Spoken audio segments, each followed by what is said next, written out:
اس لیے استاد محترم نے کئی دفعہ فرمایا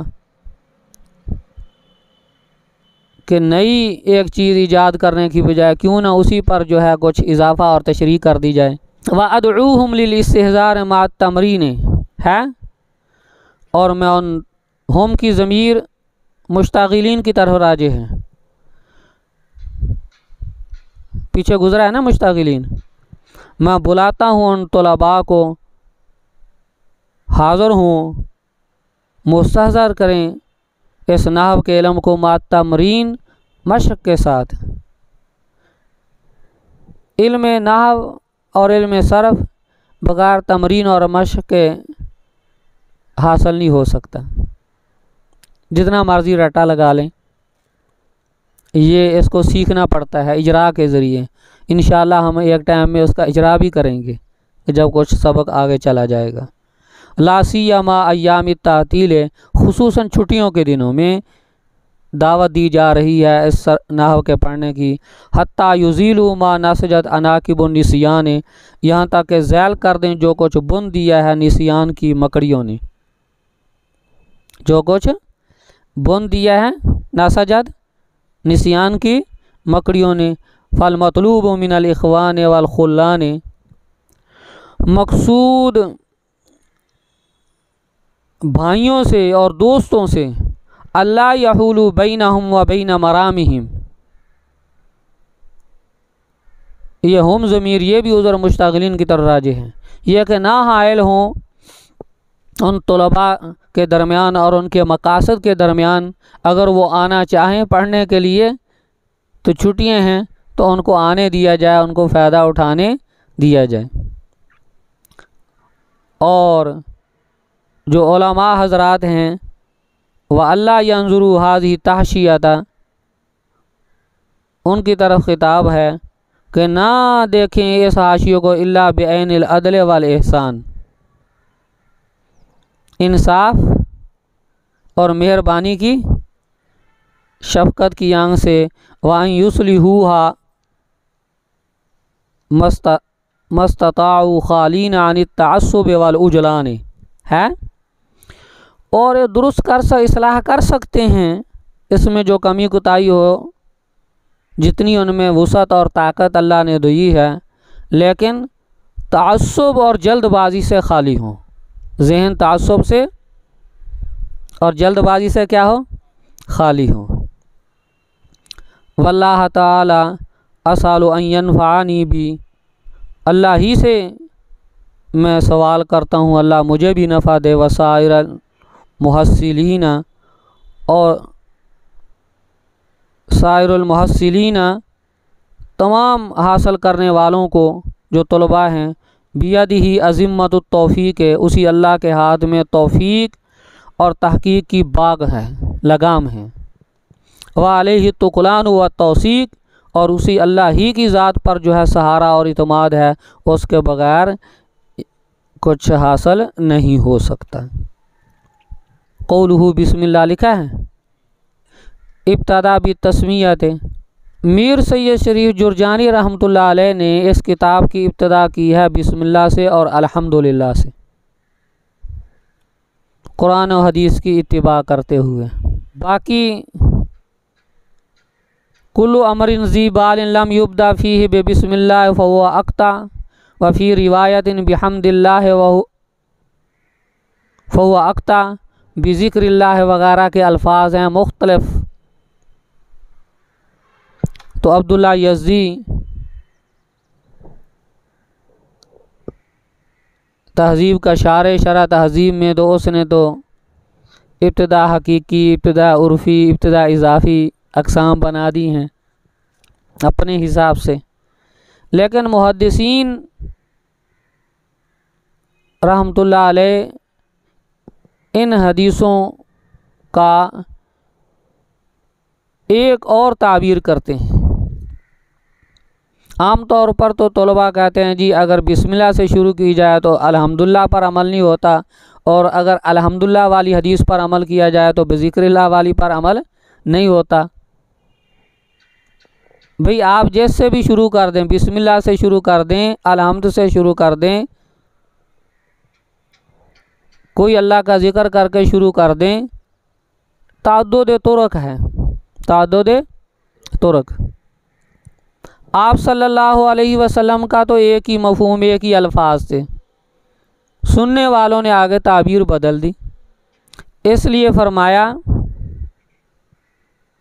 ابتدا بالتسمیت استعانت ہے، ابتدا کی ہے بسم اللہ کے ساتھ اللہ کی مدد طلب کرتے ہوئے، اور تیمنس اور برکت ہے بسم اللہ تعالی، بسم اللہ تعالی اللہ کے نام، رب العالمین کے نام کے ساتھ، و اقتدا است اور اتباع کی ہے بفرمان رحمت للعالمین ہے، فرمودہ است، فرمایا ہے کل امر ذی بال لم یبدا فیہ بسم اللہ فهو اقطع، وفی روایت بحمد اللہ، والمقصود التعظیم والثناء الجمیل۔ یہ جواب ہے، مقصود ساری حدیثوں سے کیا ہے؟ اللہ کی بڑائی اور اس کی تعریف، اچھی تعریف کرنا، کسی لفظ سے ہو جائے، ذکر سے ہو جائے، بسم اللہ سے ہو جائے، الحمدللہ سے ہو جائے، کوئی تعارض نہیں۔ حدیثوں میں تعدد طرق ہے، بس راویوں نے، نقل کرنے والوں نے الفاظ تبدیل کیے ہیں۔ خطبے میں ایک لفظ آیا تھا والعاقبہ، اس کا ہم جب ترجمہ کرتے ہیں تو منع کرتے ہیں اچھا انجام ہو پرہیزگاروں کے لیے، اچھا انجام۔ حضرت نے فرمایا کہ در اصل خیر العاقبات بود،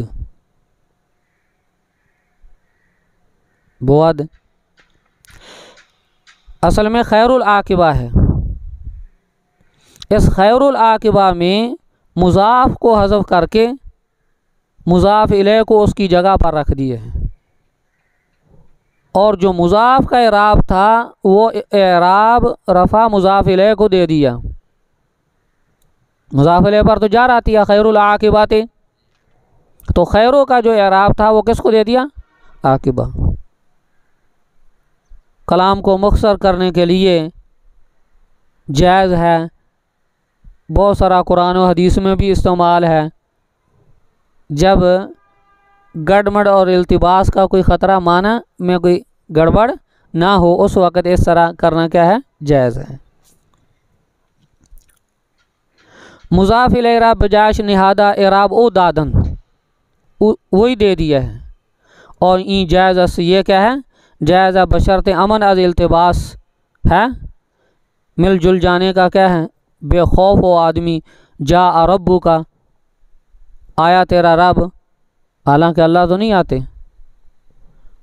یہاں بھی مضاف محذوف ہے، مضاف الیہ کو وہی اعراب دے دیا، جا امرو رب کا، تو امر کو محذوف کر دیا، اور امرو والا جو اعراب ہے وہ لفظ رب کو دے دیا، جا ربو کا والملک صفا صفا۔ حمد کے بعد مصنف رحمۃ اللہ علیہ نے لفظ استعمال کیا والصلاۃ، والصلاۃ بمعنی درود بضم الدال، طلب الخیر، طلب الخیر۔ فرمایا امتثال اصبر فرمان رب العالم، اتباع کی ہے رب الجہان کے رب کے حکم کی کہ فرمودہ سے یا ایھا الذین آمنوا صلوا علیہ وسلموا تسلیما، صلی اللہ علیہ وسلم کے حمد کے بعد آپ صلی اللہ علیہ وسلم کی ذات اقدس پر مصنف رحمۃ اللہ علیہ نے کیا درود بھی لکھا ہے، پڑھا ہے، بھیجا ہے،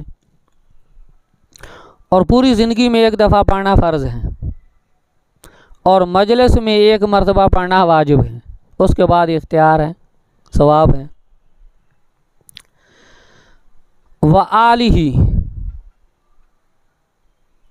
پہلے بھی عرض کر چکا ہوں، آلی کی بعد یہاں ہمارے متن میں کاتب نے مہربانی کی اصحابی لکھ دیا، ورنہ جتنے نسخے ہیں سب میں آل ہی لکھا ہوا ہے۔ تو کچھ لوگ آل اور اصحاب کا فرق کرتے ہیں۔ علامہ راغب اصفہانی رحمۃ اللہ علیہ نے مفردہ صفحہ 30 پر ایک تعریف کی ہے آل کی، جو آل اور صحابہ یعنی سب کو شامل ہے، تو اس میں پھر علیحدہ علیحدہ لفظ لکھنے کی کوئی ضرورت نہیں ہے۔ آل کس کو کہتے ہیں؟ فرمایا آل نبی وہ ہے جو آپ صلی اللہ علیہ وسلم کے ساتھ دو چیزوں میں نسبت رکھے. کتنی؟ دو چیزوں میں. ایک علم متقن ہو اور دوسرا عمل محکم ہو. ایک علم متقن اور دوسرا کیا؟ عمل محکم. بس ایک ان کا علم یقینی ہو، مشاہدے والا علم صحابہ کا ہے، اور پھر یوں ہی سنا، یوں ہی دیکھا، بلا چوں چرا اس پر عمل کیا. عمل بھی ان کا کیا ہے؟ محکم ہے. اور ہمارا علم یہ تو سنا سنایا، نقل در نقل ہے، یہ تقلیدی ہے. شنیدہ کہ بواد مانے دیدہ، جس نے دیکھا ہے، مشاہدہ کیا، سنا ہوا، اس کے برابر کہاں ہو سکتا ہے. اس لیے فرمایا آل ہی آل النبی، آن کے خصوصیت دارد باو در علم متقن و عمل محکم ہے. یہ دو نسبتیں ہیں. تقلیدی نہ ہو تو آل اس میں سب صحابہ آ جائیں گے، اور اگر یہ دو نسبتیں نہیں ہیں تو پھر وہ علم تقلیدی ہوگا. وہ علم کیا ہوگا؟ تقلیدی ہوگا. مفردات صفحہ 30. پس تمام اصحاب و اہل بیت در زمرہ آل النبی صلی اللہ علیہ وسلم ثابت شدان. تمام صحابہ اہل بیت نبی پاک صلی اللہ علیہ وسلم کی جماعت میں شامل ہیں کہ ہمی نسبت دارن، کہ تمام کے تمام نبی پاک صلی اللہ علیہ وسلم سے یہی نسبت رکھتے ہیں. بخلاف بقیہ امت کے در علم درجہ تقلیدی دارن.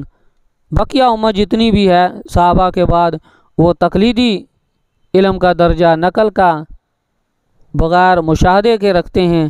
پس در امت شمر در شوند نہ در آل. اس کو امت تو کہہ سکتے ہیں، آل نہیں کہیں گے.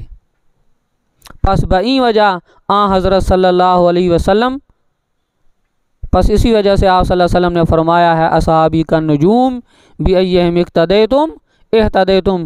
میرے صحابہ ستاروں کی مثل ہیں، جس کی بھی اقتدا کرو تم راہ پا جاؤ. اس حدیث میں کچھ کلام ہے سند میں، اور کچھ حضرات نے حسن لغیری ہی کہا ہے. باقی اس کا مفہوم اور مضمون مؤید بالقرآن اور بالحدیث ہے. بس یعنی صحابہ را مقتدا برحق، صحابہ کو مقتدا برحق کہا اس حدیث میں. و باقی امت را مقتدی قرار دادا است، اور باقی امت کو کیا؟ اقتدا کرنے والے کہا گیا ہے. رضی اللہ عنہم و رضوا عنہ، قرآن نے لقب بھی دیا ہے. اس وجہ سے سارے صحابہ آل میں شامل ہیں. آخر میں ایک مسئلہ لکھا ہے، انبیاء علیہم الصلاۃ والسلام پر ہم علیہ السلام پڑھتے ہیں، اور صحابہ پر رضی اللہ تعالی قرآن نے کہا ہے. عام بزرگ پر رحمت اللہ علیہ، بزرگ پر، اور عام آدمی پر مرحوم کا لفظ استعمال ہوتا ہے. یہ اعزازات ہیں اور القابات ہیں. ایک ادنا سی ایک مثال ہے سمجھانے کے طور پر. جیسے ہمارے ہاں کسی کا ڈپٹی کمشنر ہے، ڈی پی او ہے، آر پی او ہے، ایس ایچ او، ہر ایک کا کیا ہے؟ بیج ہے. پھول ہوتے ہیں کم زیادہ، تو ایک دوسرے پر تو وہ استعمال نہیں ہو سکتے نا. جو جس منصب کا ہے اس کا وہی تعبیر ہوگی. ایسے ہی فرمایا جب حضرت علی کا، حضرات حسنین کا نام آئے گا، ان کو رضی اللہ کہیں گے، علیہ السلام نہیں کہیں گے. یہ علیہ السلام ہو یا صلی اللہ علیہ وسلم ہو، ان کا خاص تعلق ان کے ساتھ ہے؟ انبیاء علیہم الصلاۃ والسلام کے ساتھ. دیکھیں جی مسئلہ باسمائے گرامی حضرت علی و حضرات حسنین رضی اللہ عنہم گفتہ شود، کیا کہیں گے؟ رضی اللہ ان کو کہیں گے، نہ کہ صلی اللہ علیہ وسلم، نہ علیہ السلام. چرا کہ این بدعت از ایجادات روافظ. کن کی بدعت ہے؟ پس این دستور صلاۃ و سلام بر انبیاء و ملائکہ حسر باید کرد۔ صلاۃ و سلام کو کس پر حسر کریں گے؟ انبیاء علیہم الصلاۃ والسلام پر، ماخوذ از کبیری شرح منیت المصلی صفحہ 3، فقہ کی کتاب ہے، اس سے یہ فائدہ نقل کیا گیا ہے۔ اما بعد بداں ارشدک اللہ تعالیٰ کے این مختصر اس مضبوط در علم نحو کے مبتدی را بعد حفظ مفردات لغت و معرفت اشتقاق و ضبط مہمات تصریف بآسانی بکیفیت ترکیب عربی راہ نماید و بزودی در معرفت اعراب و بنا و سواد خواندن توانائی دہد بتوفیق اللہ تعالی و عونہ ہے۔ حمد و صلات کے بعد مصنف رحمۃ اللہ علیہ نے لفظ استعمال کیا بدعہ۔ عربی والے اعلم کا لفظ استعمال کرتے ہیں اور امر پر با زیادہ آتی ہیں فارسی کے قانون اور ضابطے میں۔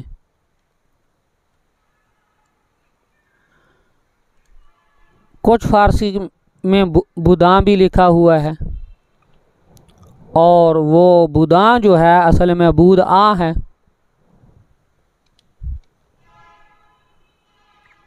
اس میں اشارہ بود میں نہ تھے ماضی ہے، اور بود مضارع بودن مصدر ہے۔ اسی بود ماضی کو مخفف کر کے بدھ بھی پڑھتے ہیں۔ بو حنیفہ بدھ امام باصفا، بو حنیفہ بدھ امام باصفا، تو وہ بود سے بدھ پڑھا ہے، وہ ماضی کا لفظ ہے۔ دوسرے اس کو بدعاں پڑھتے ہیں، اور بدعاں جو ہے یہ بد کی جمع ہے۔ بد میں نا برے، برا۔ شنیدم کے روزے امیدست و بیم بدارا بنے کا بخشد کریم۔ میں نے سنا ہے قیامت کے دن اللہ گناہ گاروں کو اچھوں کے ساتھ معافی دے دیں گے۔ بدارا بنے کا، بد کی جمع ہے وہاں۔ اور ایک بدعاں ہوتا ہے اصل میں بعاں، اس میں اشارہ ہے اس پر با زیادہ ساتھ اس کے، یہاں نہ بدعاں ہے نہ بدعاں ہے، بلکہ کیا ہے؟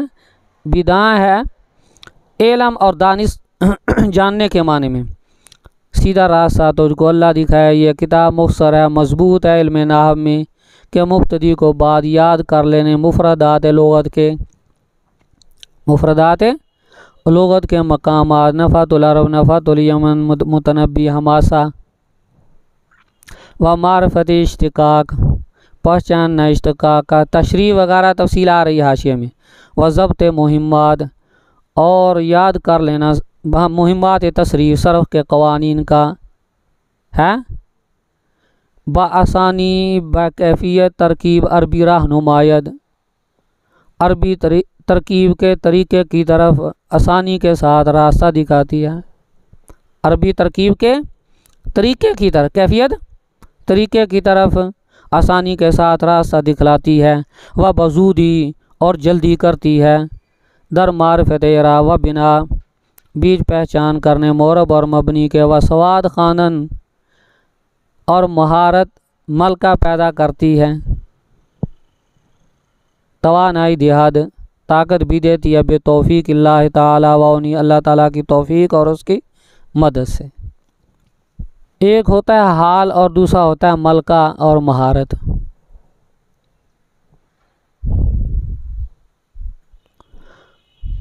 حال یہ ہے کہ وقتی طور پر چیز ہو، کچھ وقت کے بعد نہ ہو۔ جیسے حنظلہ کو سائیکل چلانا نہیں آتا، سائیکل دے دیں اور اس اونچی جگہ سے کوئی پکڑ کر بٹھا دے اور نیچے جائے، دیکھو جی میں نے سائیکل چلا لیا، ادھر پہنچ گیا میں۔ سال بعد کہو کہتا مجھے تو نہیں آتا، بس وہ ایک حال تھا، آیا گیا۔ اور مہارت، ابھی سائیکل چلایا ادھر ہمارے سامنے، سال کے بعد آیا سفیان، دوبارہ کہا جی سائیکل، کہتا جی لے آؤ ابھی چلاتا ہوں۔ تو مہارت اور ملکے میں کوئی وقت کے ساتھ تعلق نہیں، وہ ہر وقت ساتھ ہوتا ہے اور حال ایک خاص وقت کے تحت ہوتا ہے۔ دیکھیں جی تشریح، خطبے میں ایک لفظ آیا تھا ترکیب ہے، ترکیب ربط دادنس کلمات بیک دیگر بر طریق مخصوص۔ ترکیب کہتے ہیں کلمات کا آپس میں الفاظ کا ایک دوسرے سے مخصوص طریقے سے ربط دینا، صرف ربط دینا نہیں۔ مثلا جاء زیدن ہے، بھی جاء کیا ہے، زیدن پر تنوین پیش کیوں آ گئی؟ ربط بھی ہو لیکن جس سے وجہ اعراب متعین ہو جائے، یہ ترکیب ہے۔ یہ نہیں ہے کہ مرفوع ہے تو مرفوع کی تو 8 قسمیں ہیں، نہیں منصوب آپ کہیں تو منصوب کی تو 12 قسمیں ہیں، تو منصوب کا کر تو جانی جو متعین وجہ مجرور ہے، مجرور کی 2 قسمیں ہیں، تو 22 اقسام میں سے ایک کا متعین کرنا کیا ہے؟ ضروری ہے۔ یہ ترکیب این موقوف اس بر چہار علوم ہے،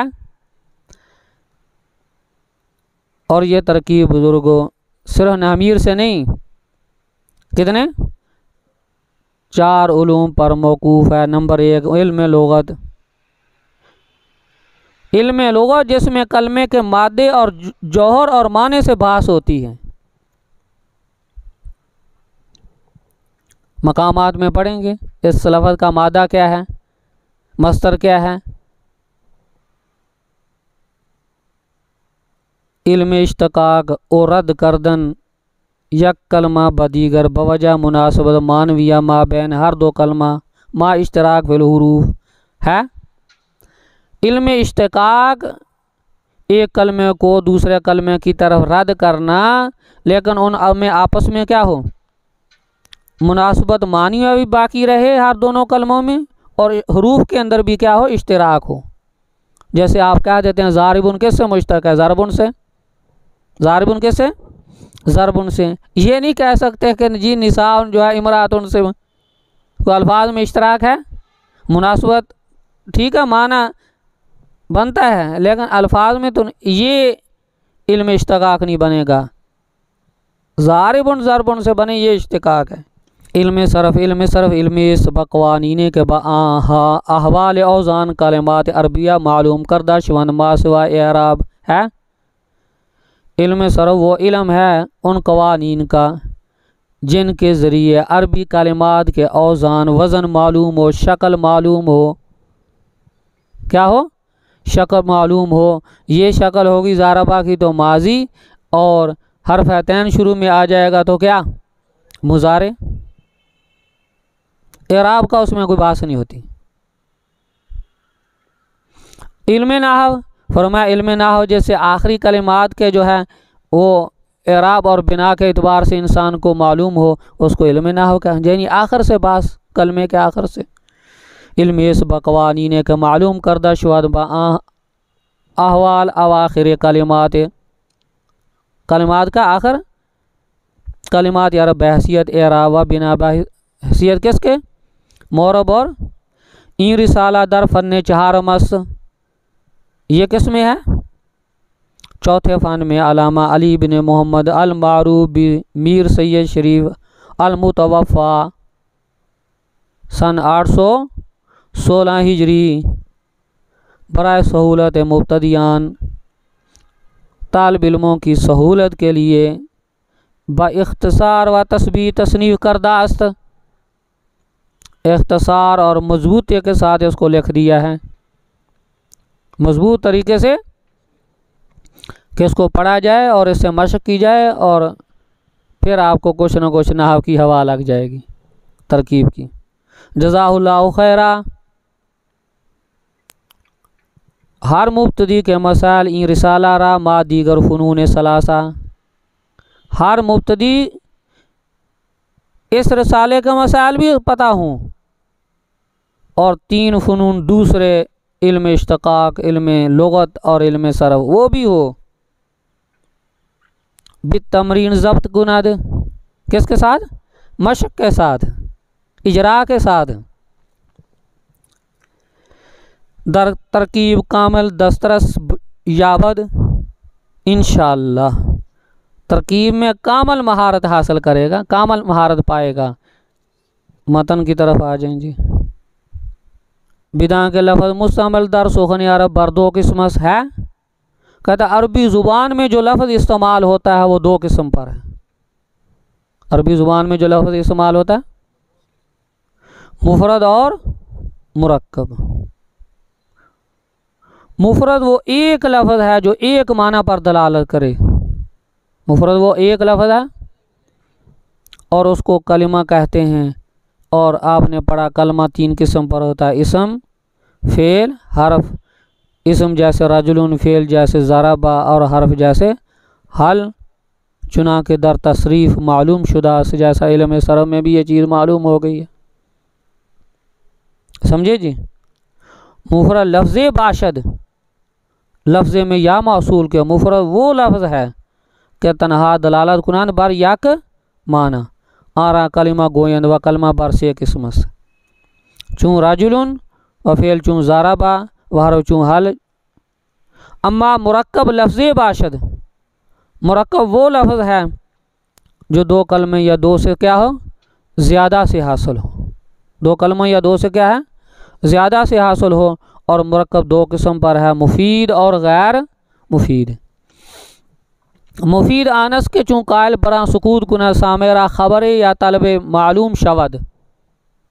مفید وہ ہے کہ جب بات کرنے والا اس پر خاموشی اختیار کرے، سننے والے کو کوئی خبر یا تنکیر کی ہے، خبرے میں کوئی طلب حاصل ہو جائے۔ مرکب مفید وہ ہے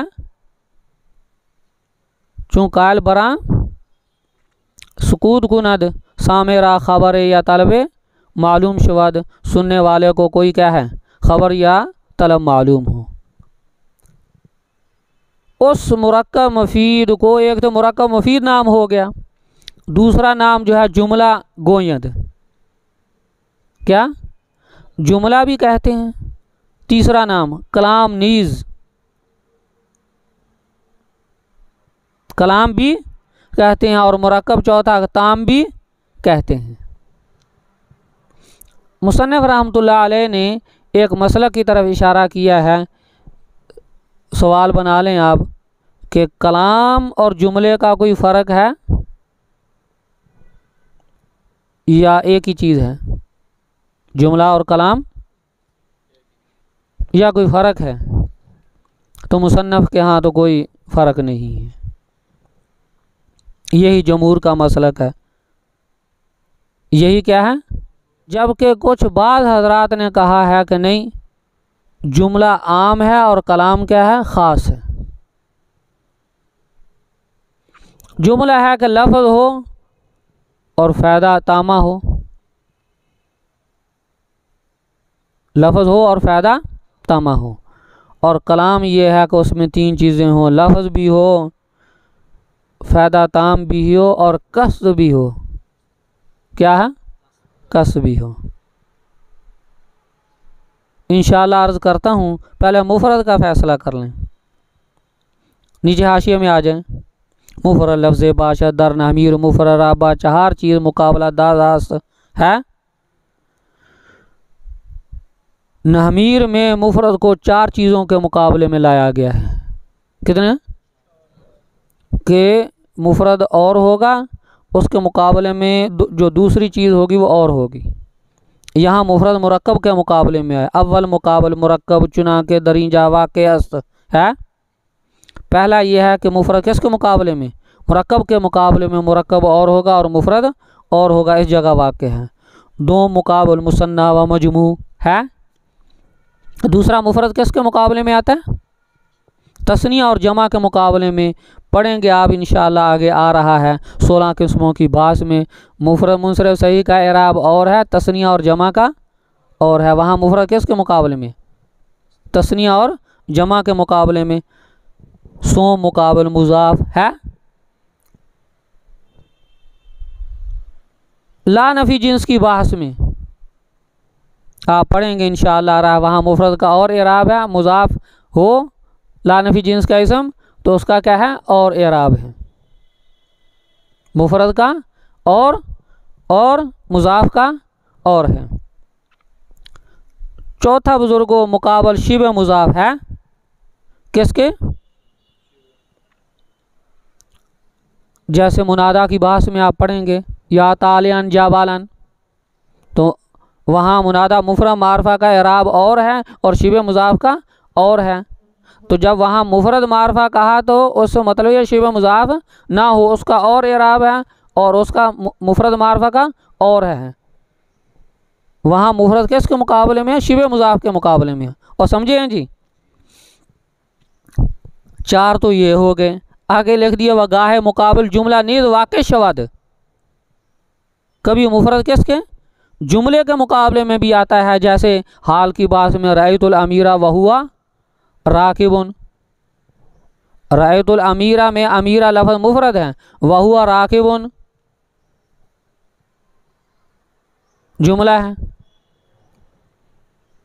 یا جیسے جانی زیدن راکبن میں راکبن مفرد ہے اور وہوا راکبن میں یہ جملہ ہے، وہ مفرد اور یہ کیا کہیں گے؟ جملہ کہیں گے، وہوا راکبن کو مفرد نہیں کہیں گے، جملہ کہیں گے۔ جا زیدن راکبن میں راکبن جو ہے یہ مفرد ہے، رأیت الامیرہ وہوا راکبن میں ہوا راکبن یہ کیا ہے؟ جملہ ہے۔ عبدالغفور مسجد سرور میں تمیز کے اندر کی بات میں بھی مفرد کو تمیز کے مقابلے میں لایا گیا ہے۔ آرا جملہ گوین و کلام نیز ہے، این بنا بر قول جمہور است، یعنی مرکب مفید ہو، جملہ ہو، کلام ہو، مرکب تام ہو، فرمایا یہ جمہور کے قول پر ہے، جملے اور کلام کا کوئی فرق نہیں، دونوں ایک ہی چیز ہیں۔ وانزد بعض در کلام کس شرطس، بعض کے نزدیک کلام میں کس شرط ہے، کوئی نئی نسبت مقصود بتلانا ہوتا ہے، اس وجہ سے آگے لکھ دیا جملہ عام گردد اور کلام کیا ہوگی؟ خاص ہوگی۔ مثال دیکھیں، جا الذی زارا باکا، تو جا الذی زارا باکا میں 2 جملے ہیں، ایک الذی زارا باکا اور ایک جا۔ اب میرا مخاطب جو ہے صہیب ہے،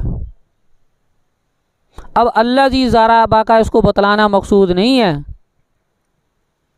اس لیے موصول کے صلے کا علم تو پہلے مخاطب کو ہوتا ہے، اس کو مار پڑی ہوئی آدمی نے مار کھائی پتہ نہیں ہوتا، تو الذی زارا باکا بتانا مقصود نہیں، بلکہ کیا بتلانا مقصود ہے؟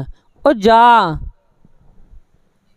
وہ ابھی آ گیا، خیر مناؤ، تو یہ جا بتلانا مقصود ہے، الذی زارا باکا کیا ہے؟ مقصود نہیں ہے۔ ایسا اور بھی بہت ساری مثالیں ہیں، یا ایھا الناس اعبدوا ربکم الذی خلقکم والذین من قبلکم، یا اعبدوا ربکم یہ بھی جملہ ہے، الذی خلقکم یہ بھی کیا ہے؟ والذین من قبلکم یہ بھی کیا ہے؟ جملہ ہے۔ تو مکہ والوں کو بتلانا مقصود خالقکم ہے، موصول کے صلے خالقیت کے تو پہلے ہی وہ قیالتیں مانتے تھے۔ پہلی نسبت وہ جو جانتے ہیں اس کو دلیل بنا کر نئی چیز ایک بتلانا مقصود ہے۔ جب خالقیت تمہارے ذہنوں میں ہے تو معبود الوہیت اور عبادت بھی اسی کی کرنی ہے، اس کے لیے کوئی بت نہیں گھڑنے، تو یہاں اعبدوا بتلانا مقصود ہے، الذی خلقکم بتلانا مقصود نہیں ہے۔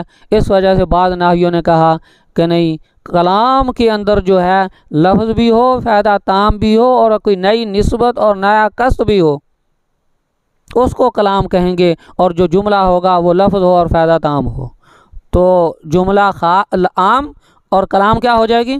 خاص ہو جائے گی۔ آگے پھر تفصیل ہے، جملہ 2 قسم پر ہے، خبری اور انشائیہ، انشاءاللہ اس کو بعد میں پڑھیں گے۔ اقول قولی ھذا استغفر اللہ، آخر دعوانا الحمدللہ رب